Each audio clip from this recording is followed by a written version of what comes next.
A poštovani gledatelji, s nama je u N1 studiju uživo Denis Čupić, predsjednik HUP-ove udruge developera. Dobar dan, dobrodošli. Dobar dan, hvala na pozivu.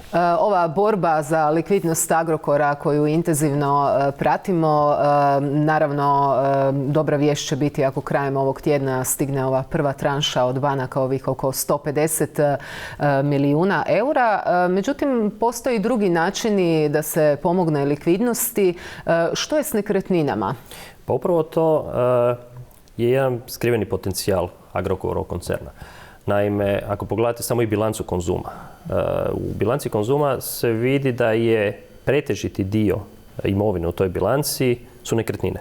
Nekretnine maloprodajnog lanca Konzuma, jer Konzum, za razliku od drugih trgovačkih lanaca u regiji, se je u svojoj ekspanziji konstantno bazirao na ekspanziju vlastitim nekretninama. Udio nekretnina u zakupu je kod Konzuma puno manji nego udio nekretnina u zakupu kod drugih trgovačkih lanaca. Ako izostavimo Kaufland i Lidl, ali kod njih je razlog zbog čega je njihova ekspanzija u ovom smjeru išla. Ako uzmete recimo Spar, koji, ja bih se usudio reći, ima negdje oko 80% nekretnina u zakupu, 20% vlastitih nekretnina. Kod Konzuma je obrnuta situacija. Kod Konzuma sjetit ćete se da smo imali kroz nekakvih 10 godina par velikih vijesti o takozvanim sale and lease backovima, prodaji i uzimanju u dugotrajni zakup nekretnina. Zadnja veća tranša je napravljena sa VP Carryem negdje 2010. i 2011. godine. Konzum nije, nažalost, iskoristio kroz godine ono što mu je tržište pružalo, a to je bilo da krene u restrukturiranje vlastitog portfelja, vlastite bilance, na način da novu likvidnost stječe prodajom nekretnine i uzimanjem tih nekretnina u dugotrajni zakup, čim mijenja i sliku vlastite bilance, mijenja svoju izloženost, smanjuje kreditnu izloženost i to je po meni jedan od velikih potencijala u cijelom procesu restrukturiranja.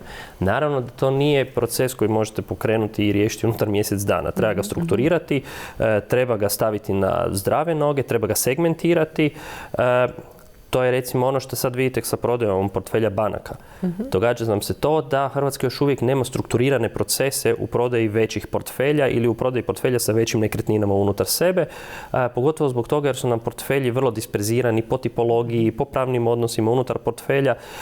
Kod Konzuma su pravni odnosi unutar portfelja jednostavniji, ali format trgovine je različit. Znači ono što kad pogledate i usporedite Konzum sa ostatkom trgovačke konkurencije, Konzum kreće od nekakvih mini kvartovskih formata do nekakvih srednjih kvartovskih formata, supermarketa i onda idemo u onaj segment hipermarketa do nekakvih megamarketa i raznoraznih objekata raznorazne trgovačke tipologije. Recimo Konzum Vukovarska Radnička, preuređeni Konzum, nekadašnji Mercator, do toga da imate Konzum London, Idea London u Beogradu, koja je u principu veliki mega market od Ideje brendiran u engleskom smjeru.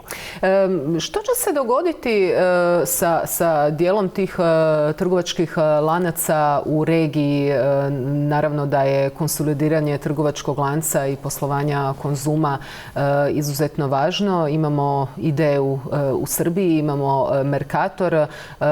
Postoji čak upitno kako će Ideja funkcionirati ukoliko u Srbiji srpska vlada ne donese nešto slično poput Lex Agrokora. Pa da imate situaciju recimo gdje Mercator, pri samoj kupnji Mercatora je slovenska država ugradila jedan instrument, a to je, tako je, oni su zaštitili da Konzum nije mogao nove kolaterale na zaduženje upisivati na imovinu Mercatora. Tako da je Mercator u toj poziciji, u puno boljoj poziciji nego što je recimo Ideja. Ideja je sigurno u poziciji volatilnosti prema legislativi druge države. S druge strane, ako pogledate bilancu Konzuma, ulaganje u povezane poduzetnike od 5 milijardi, sigurno je u tim ulaganjima u povezane poduzetnike isto tako i veliki udio ulaganja u samu Ideju, recimo. U samoj bilanci, kad pogledate hrvatsku bilancu, trenutno nakon amortizacije ostaje vrijednost od 3,3 milijarde kuna u nekretninama. Radili smo nekakve analize kroz godine. Nekoliko puta smo i predlagali restrukturiranje Konzumove mreže i kroz sale and lease backove, ali i promjenom tipologije Konzumovih dućana, svođenja na nekakve tri formata. Mali format, srednji i veliki format. S tim da ako pogledate u cijeloj regiji, najuspješnije su trgovine od nekakvih 3,5 tisuće kvadrata prodajne površine i još nekakvih do 1000 kvadrata skladišne površine. Masa Konzuma, masa Mercatora, masa idejnih trgovina prelazi daleko taj format. Tu postajete neproduktivni. Najproduktivnije su trgovine oko 3.500 kvadrata, male trgovine sve više padaju, kvartovski formati, koliko god nama sad bilo simpatično govoriti kvartovski formati, osim u velikim gradovima, ali mi moramo biti jasni, u Hrvatskoj postoji jedan veliki grad, u Srbiji postoje 2 velika grada, mi nemamo velikih gradova. Znači, ekspanzija tih kvartovskih trgovina može biti u Zagrebu, može biti u Beogradu, može biti u Novom Sadu. Sad u ovom procesu restrukturiranja može li se očekivati da će se i cijela formacija, dakle format mreže trgovina Konzumovih promijeniti, pa možda i broj zaposlenika? Pa ja vjerujem da će Konzum, ukoliko stvarno postoji ozbiljna i politička volja da se iniciraju procesi stvarnog restrukturiranja Agrokora, a time i Konzuma, krenuti u optimizaciju svoje mreže, ja bih rekao povratka osnovama, optimizacije prodajne površine, optimizacije poslovnih procesa u toj prodajnoj površini. Smanjenje broja zaposlenih mislim da neće biti toliko dramatično. Može doći do nekakve korekcije u broju zaposlenih od nekih 5%, ali tu postoji novi potencijal. Evo, trenutno u Hrvatsku ulaze 2 nova trgovačka lanca koji su, ja bih rekao, vrlo komplementarni Konzumu. Jedan je trgovački lanac diskontnog tekstila, drugi je trgovački lanac diskontnih potrepština za kućanstva. Pogotovo kod velikih Konzumovih formata, velikih Mercatorovih formata, u budućnosti velikih idejnih formata, sigurno postoji sinergijski efekt da se u toj mreži krene na smanjivanje Konzumovih površina, davanje u zakup preostalih površina, time samu nekretninu koja je u vlasništvu Konzuma dižete u njenoj atraktivnosti i formiranje određenih paketa kao malih portfelja koje onda možete ponuditi financijskim ulagačima kao investicijski instrument. Ako idete na to da je, recimo, ostvarujete prosječnu zakupninu od 6 eura po kvadratu na mjesec, što ja bih rekao nekakav donji benchmark u maloprodajnoj trgovini, i ja bih rekao mi smo sad u nekakvoj fazi rasta i prodaja, kupovna moć raste. Govorimo o brojkama koje su bile relevantne za nekakvu fazu laganog oporavka u recesiji, sad već idemo prema gore, ali ako govorimo o 6 eura, da budemo čisto onako realisti, pa čak i pesimisti, govorimo o tome da je vrijednost kvadrata takve trgovine između 720 do 1030 eura. Ovisno koliki prinos određeni fondovski i određeni institucionalni ulagači očekuju. Kad pogledate da Konzum ima 357.000 kvadrata prodajnih površina, od kojih je 80% otprilike u vlastitom vlasništvu, vidimo koliki je potencijal tih svih nekretnina u stvaranju likvidnosti. I općenito je u nezavitnom položaju kompletno poslovanje maloprodajnog lanca Agrokora, dakle Konzuma, je otežano strašnim kreditima. Ako ćemo usporediti kako funkcioniraju Kaufland i Lidl, koji znamo da su žestoka konkurencija, oni imaju i novce iz drugih kanala Svjetske banke, ako se ne varam. Da, Kaufland i Lidl su skoro 10 godina svoju ekspanziju kreditirali jeftinim novcem. Sad postoji tu raznih argumenata. Da, krediti su bili jeftiniji zato jer su oni dio koncerna jačeg boniteta. Da, krediti su bili uredniji jer su oni dio koncerna sa sjedištem u Njemačkoj. Pa stoga i nekog bonitetnijeg tržišta, pa i cross-border financiranja su jeftinija. Mi smo recimo bili involvirani u jedan veliki projekt u Hrvatskoj, pa smo uspjeli ostvariti zbog cross-border financiranja kamatu od 2,35% na Euribor, a ovdje su bila financiranja sa 1% na Euribor. Znači, odgovor uvijek leži negdje iza. Da, odgovor je taj da je kroz instrumente Svjetske banke i kroz ICF, ali isto tako i plasmanima EBRD-a, Schwarz koncern bio, ja bih čak rekao, potican u svojoj ekspanziji. Oni su dobili vrlo jeftine kredite. Recimo za Hrvatsku i Bugarsku vam je bila jedna tranša financiranja od 105 milijuna eura po kamati od 1% i dosta dugoj ročnosti. Europska banka za obnovu i razvoj sa ICF-om koji je krilo Svjetske banke. O tome se već dosta pisalo 2013. 2014. godine, 2015. godine je postojalo čak unutar Europske unije i polemika na koji način se financira takva ekspanzija, jer je ta ekspanzija prouzročila dva, ja bih rekao, kolateralna efekta. Jedan kolateralni efekt je bio pumpanje vrijednosti nekretnina, pogotovo zemljišta u istočnoj Europi. Mi smo bili 2006. do 2009. godine u onoj visokoj fazi ekspanzije unutar Hrvatske, involvirani u procese ekspanzije i u Hrvatskoj, ali i u regiji. I tada smo svjedočili da su upravo Lidl i Kaufland bili trgovački lanci koji su si mogli priuštiti najskuplja zemljišta. Bildala se vrijednost zemljišta, drugi su se dovodili u problem iz dva aspekta. S jedne strane imao si konkurenta koji ima jeftini kapital i s druge strane imao si konkurenta koji diže cijenu zemljišta, vrijednost zemljišta i ti krećeš u taj hazard, ti se zadužuješ po puno višim kamatnim stopama. Sad govorimo o 10%. Ja vjerujem da kada bi se ušlo u analitiku projektnih financiranja Konzuma, da se one kreću na nekakvih 6%, oko 6%. Drugi problem je da je to kraća ročnost. Znači, za Hrvatsku ste vi imali ročnost projektnih financiranja od nekakvih 8 do 11 godina, koju ste mogli ostvarivati sa domaćim bankama.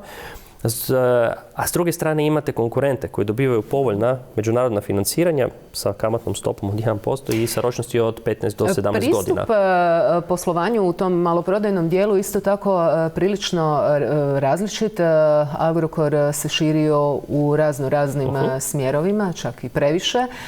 Što se tiče Lidla i Kauflanda, poznato je da oni imaju, dakle, plasiraju svoje brendove po iznimno niskim cijenama i između ostalog i na način da, ne znam, ulažu u proizvodnju, dakle, otkupljuju tvornicu. Mislim da su u slučaju Lidla slučaj sladoleda, čokolada i slično. Što ih čini iznimno konkurentnima na svim tržištima. Za razliku od Agrokora, Schwarz grupacija puno intenzivnije zakupljuje proizvodnju, ne kupuje proizvodnju. Jedan od problema Konzuma, to je Agrokora, jedan od problema Agrokora je taj da je on stvarno u Europi najšire i horizontalno i vertikalno kapilarno disperzirana kompanija. Ja mislim da u Europi, uspoređujući disperziju u kojim svim branšama se Agrokor odjednom našao, ne postoji usporedive tvrtke. Prije nekakva 2 tjedna sa kolegom u Austriji baš smo razgovarali o fenomenu Agrokora, pa smo to dobro parafrazirali na primjeru Spara. Spar kao Austrija, koja bi mogla biti nama veličinom nekakvo usporedivo tržište, je nešto veće, ali onda i uzmite u obzir da Agrokor posluje i u Hrvatskoj, i u Srbiji, i u Bosni, i u Sloveniji. Spar, osim 3 proizvodne branše, i to u puno manjim veličinama, nema vlastite proizvodnje. Imaju vlastitu proizvodnju kave kao nekakvog visokotarifnog i premium proizvoda, imaju vlastitu pekaru jer želite osigurati kvalitetan kruh na svojim policama i imaju proizvodnju mesa. Ali usporedivo sa Agrokorovim proizvodnjama puno manju. S druge strane, to su stvarno vlastiti Sparovi pogoni. Samo za vlastitu proizvodnju. Agrokor je stvorio pogone za vlastitu proizvodnju, ali i za proizvodnju koja je nuđena i konkurentima. Pogledajte pik šunku imate kupiti u Konzumovim prodavaonicama i u prodavaonicama svoje konkurencije.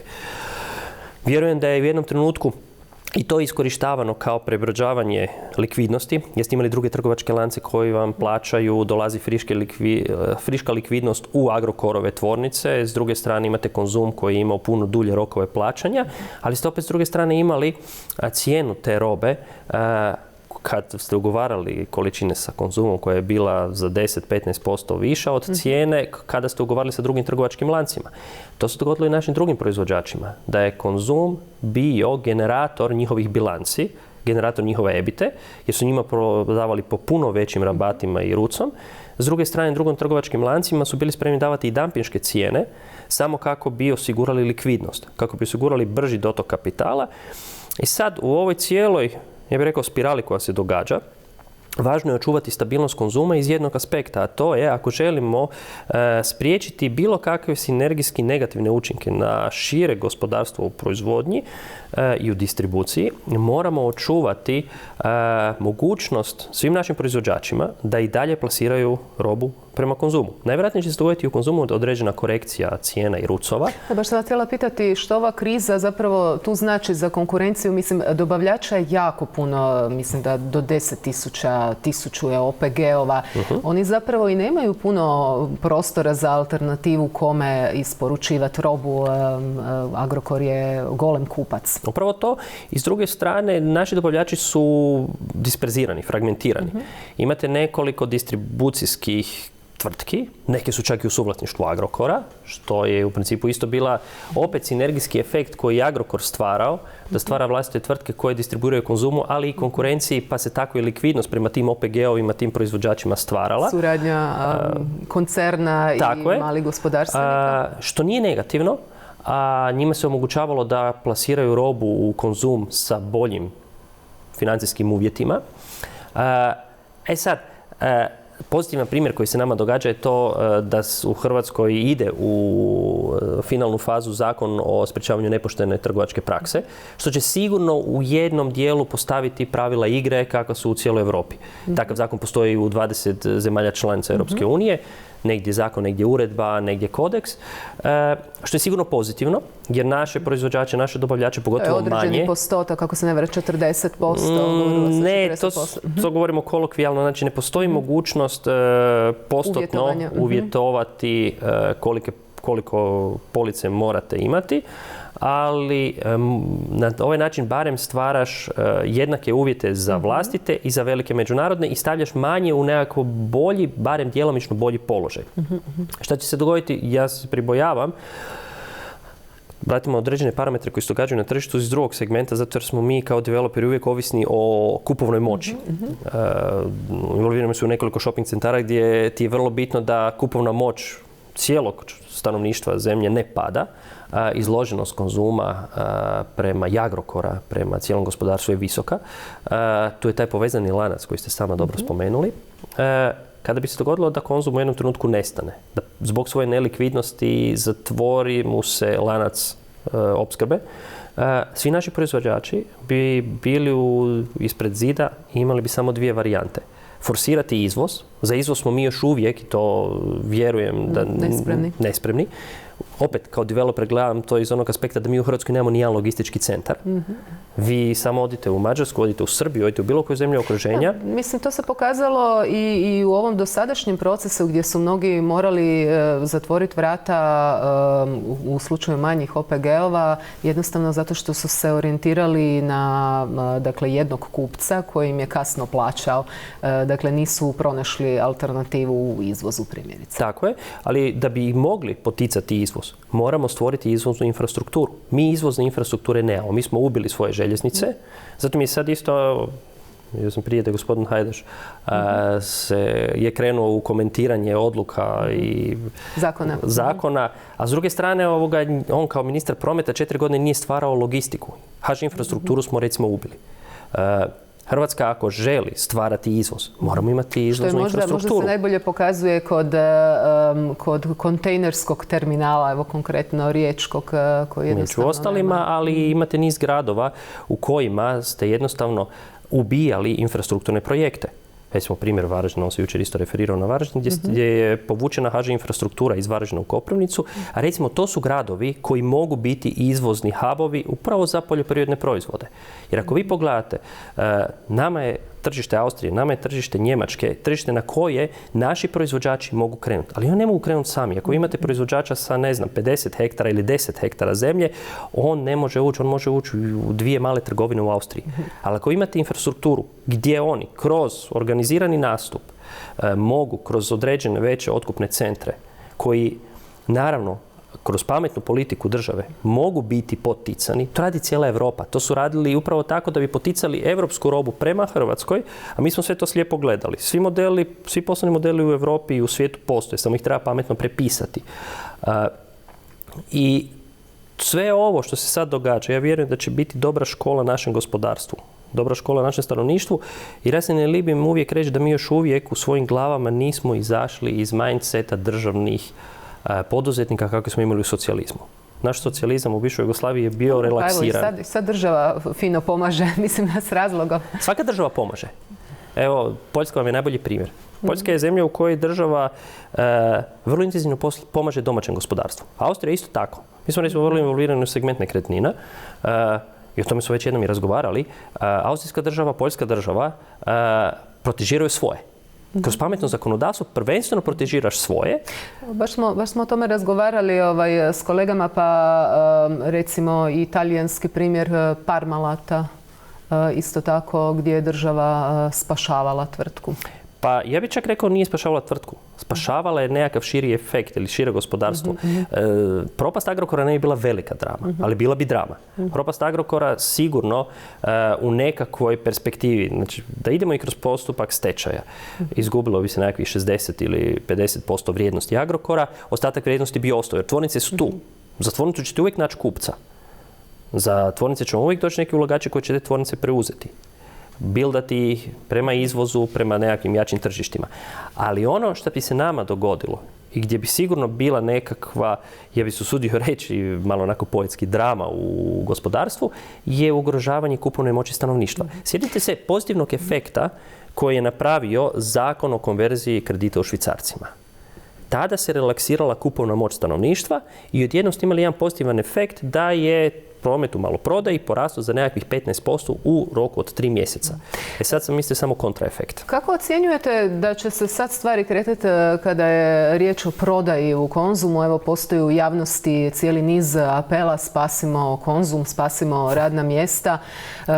Ono što je važno, najprije da stigne ta prva tranša, da se napune Konzumove police koje su već poprilično poluprazne, pogotovo se to vidi u ovim malim trgovinama. Ide Uskrs, idu i uskrsnice i evo, mnoge tvrtke su zapravo pozvane da bonove upravo usmjere prema Konzumu. Ja bih rekao ovako, ja ne bih ulazio u onaj segment demagogije. Nisam se libio neki dan u društvene mreže reći i javno iskazati stav, uvijek sam kupovao u Konzumu i uvijek ću kupovati u Konzumu. Kupujem i u Šparu, kupujem i u Lidlu. Određene proizvode kupujem tamo gdje mi odgovara. Mislim da bi se svi trebali na taj način odgovorno ponašati. Meni je sad, kad sam vidio, imamo dva pula. Imamo one koji pozivaju nemojte kupovati u Konzumu i one koji pozivaju ajmo kupovati u Konzumu. Budimo i dalje realni. Živimo kao što smo živjeli i do sada. Evo, u petak sam otišao u tjednu nabavku u jedan veći Konzumov objekt i nisam primijetio da nedostaje robe. Ono što se u njemu dogodilo u zadnja 3 tjedna je to da su promijenili raspored polica, raširili hodnike. U biti krenuli su u smanjivanje prodajnog formata, ali da nisu smanjili cijeli Konzum. Znači oni se sa prodajne površine od 5000 kvadrata smanjuju na 3,5, koja je optimalna. S druge strane, ako pogledate izvješća Agencije za zaštitu tržišnog nadmetanja, vidjet ćete da je najveći pad prometa u maloprodaji upravo u malim trgovačkim objektima. I logično je, ako imam određenu količinu robe koju mogu staviti na svoje police, da ću staviti na one police u trgovačkim centrima, u trgovačkim objektima gdje mi prodaja najbolje ide. I ono što se sada događa se samo to da je neko počeo realno na nekakvim trgovačkim osnovama voditi taj lanac. Zašto to ljudi, nažalost, nisu radili u zadnjih 10 godina? Mislim da nije odgovornost gospodina Todorića niti uprave, odgovornost je cijele, ja bih rekao, nomenklature našeg gospodarstva, da se prečesto smo uljuljkali i nismo razmišljali gospodarski. I pojedinih institucija. Gospodin Čupić, hvala vam puno na ovoj iscrpnoj analizi. Hvala vama. Poštovani gledatelji, sa nama je u gostima bio Denis Čupić, predsjednik UP-ove udruge developera.